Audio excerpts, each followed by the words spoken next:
Bono interviewing Time honoree and actor George Clooney.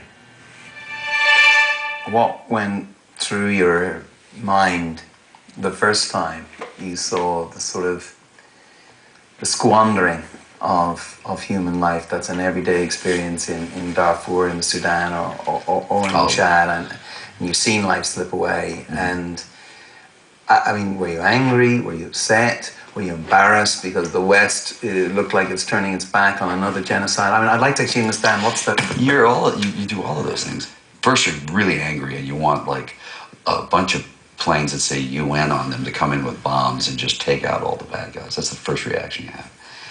And then you go through these phases of trying to figure out who are the bad guys?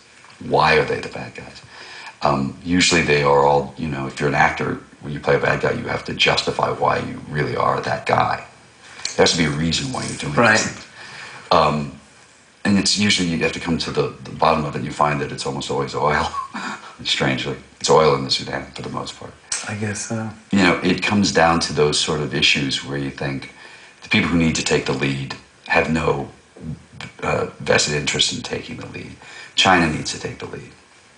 They're the ones who are taking oil out. But they need oil badly. So there's no great interest in it being settled.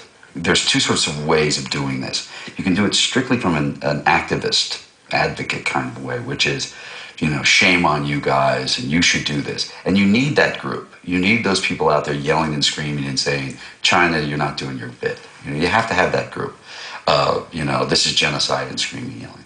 You also have to have people who take the diplomatic side, who go in and say, listen, we're not going to be able to tell a billion people how to run their government and how to run their lives. They are a superpower. And I know that if they did that to us, our reaction probably wouldn't be very good.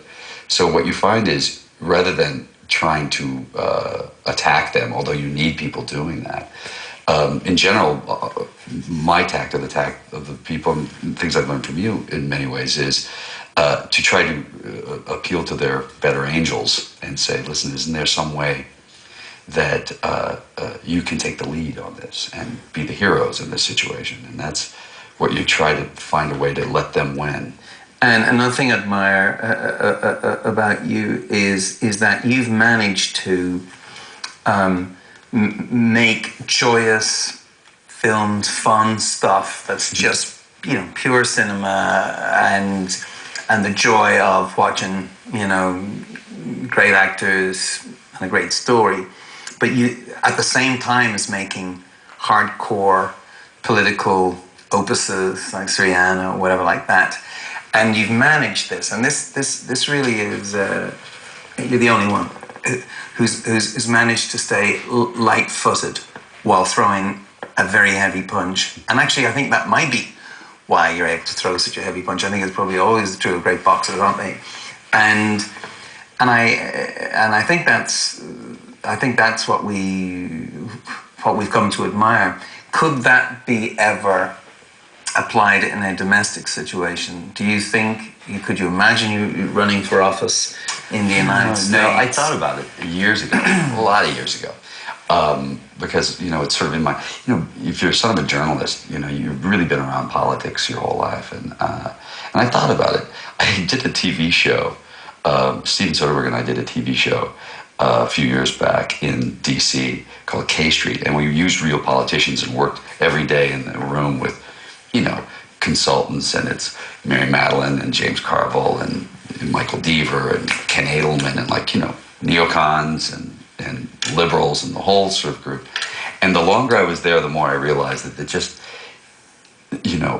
for my world, I can pick a subject and take a stand and not have to worry about whether or not I'm not answering to a constituency, or I don't have to make any compromises in that world. I can go, that's bad. Now let's figure out how to solve it.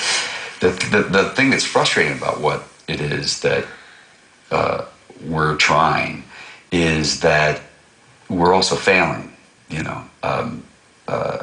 It's not a failure, and the effort isn't a failure. And you personally responsible for saving thousands of lives, but you are. I wouldn't agree with that, but But it's true.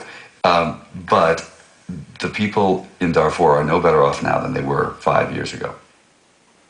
Bono and George Clooney on Darfur in particular, but also making the larger case against being a bystander anywhere if you can make a difference somewhere. Ayaan Hirsi Ali has been influential in fighting to make a difference in the lives of Muslim women in Africa and around the world who are facing mutilation and other brutality. Her message has marked her for death. Here and in the pages of Time, she recognizes the work of honoree and French President Nicolas Sarkozy for his influence pressing for social justice in Africa. As France's Minister of the Interior, Sarkozy empowered immigrant women. As president, he has given 3 appointments in his cabinet to women from African immigrant families. In an homage to Simone Veil, the renowned French feminist and former president of the European Parliament, Sarkozy said, "Every time a woman is martyred in the world, that woman should be recognized as a French citizen, and France will stand at her side." Well, coming up, a side of personal finance guru Susie Orman you haven't seen before, her humble beginnings and her take on her achievements today. Also wonder what Michael Moore has to say about Bernie Madoff? Find out next as our special continues.